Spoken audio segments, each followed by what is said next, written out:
Guys, we make mistakes all the time. I'd encourage you to make mistakes, because that without making mistakes, okay, the world would be very boring because we wouldn't learn anything new. We'd all be perfect. But when it comes to working out and optimizing your health, okay, it's pivotal that if you do make a mistake, learn from it so you don't make that same mistake in the future. Now, these 5 things are quite common that I've come across over the years that people do make mistakes on, but don't learn or tend not to learn much from them. So point number 1 is not having a goal. Many people that I've spoken to don't have a clear goal of why, okay, they are working out. Now, if you are going into the gym or working out outside, or doing a sport without a goal, that's absolutely fine, as long as you are just doing it for fun, okay, and to just stay healthy. But if you are trying to, okay, go and do something particular to reach a particular goal, then that goal needs to be clear, because everything you do, okay, whilst working out should lead you towards that goal.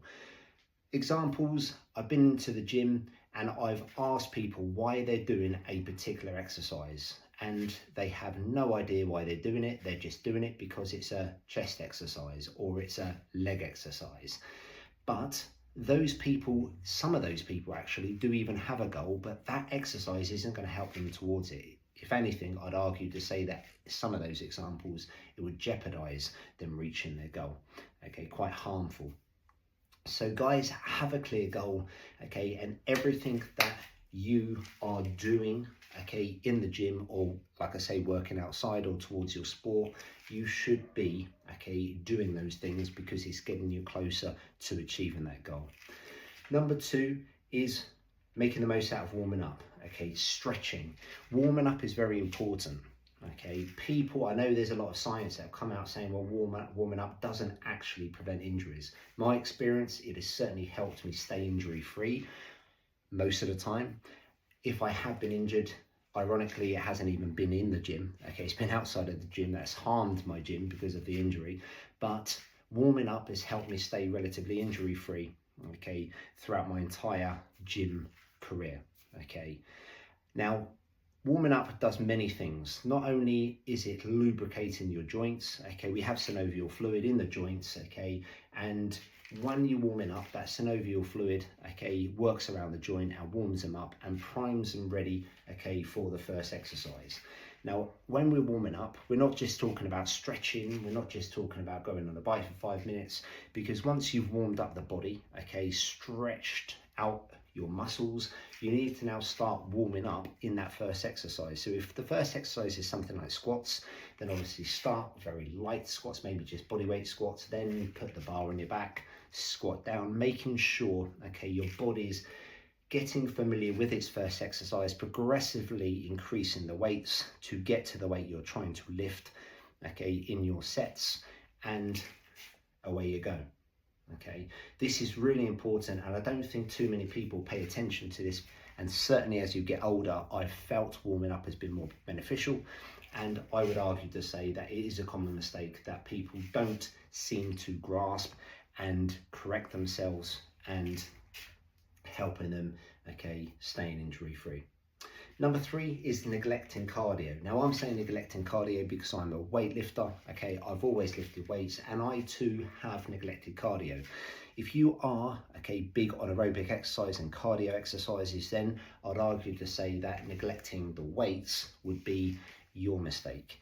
Whatever you're doing, okay, cardio, weights, they are complementary to each other as long as you can program them correctly in how you do them.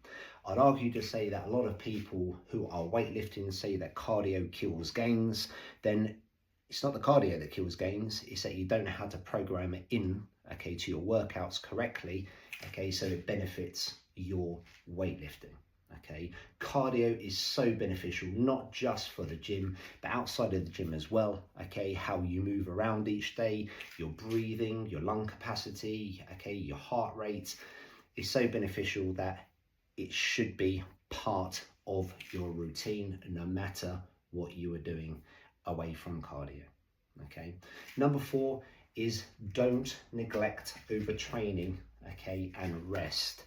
I would go as far as to say that this should be programmed into your training like the lifts you are going to do in your workout routines. Okay, I have neglected this, okay, over the years, and it's often led me to feeling very tired and fatigued, and it's harmed my sleep over the years, okay, and it should be avoided at all costs. Okay, it is absolutely important. Okay, we benefit so much from resting. As I say before, if you want to optimize your sleep as well, which I would say is a number one factor for health, getting enough sleep, overtraining can harm it. Okay, and also as well, it leaves you being a moody bugger, okay, outside because you're overworked, okay, you're not recovering properly, okay, maybe even not even hydrated properly. But overtraining can harm, okay, your health outside of the gym as well as inside it as well. Number 5, I would say, is fueling correctly. Now, when I say fueling correctly, okay, you need to understand how your body operates, okay, what can help it operate to its most optimal. Now, one of those things is obviously energy coming from carbs and fats, okay. There are obviously zealots around carbs, fats, okay. Nowadays it doesn't seem, okay, possible that you can have carb and fats together. You've got to be one or the other, okay. But I would argue to say that they both offer health benefits, and they are both very good, okay, for optimizing energy levels depending on the type of person you are. You should play around and find which one works better for you. I know there are certain workouts, if I am doing a really intense session, for me, carbs, okay, are the better fuel for me in those type of workouts. But if I'm not doing an intense session, if I'm just going into the gym, maybe I'm doing a maintenance phase, maybe I'm just doing some cardio, maybe I'm doing some weights but just not pushing myself to really high intensity, maybe it's more of a volume workout, carbs isn't the right fuel for me, okay. Keeping my fats fairly moderate but increasing my protein and keeping my carbs quite low is more optimal for me. Now, I've played around with this, okay, over the years. Now I know how my body operates, okay, and I would say and suggest that you play around with your energy sources to find what works for you. Make notes of it, keep tabs of it, okay, and obviously once you find your fuel, it will boost your workouts. I have on my YouTube channel, on my website, okay, the drink that I make that works for me to increase my energy, okay, for my early morning workouts during intense sessions, okay.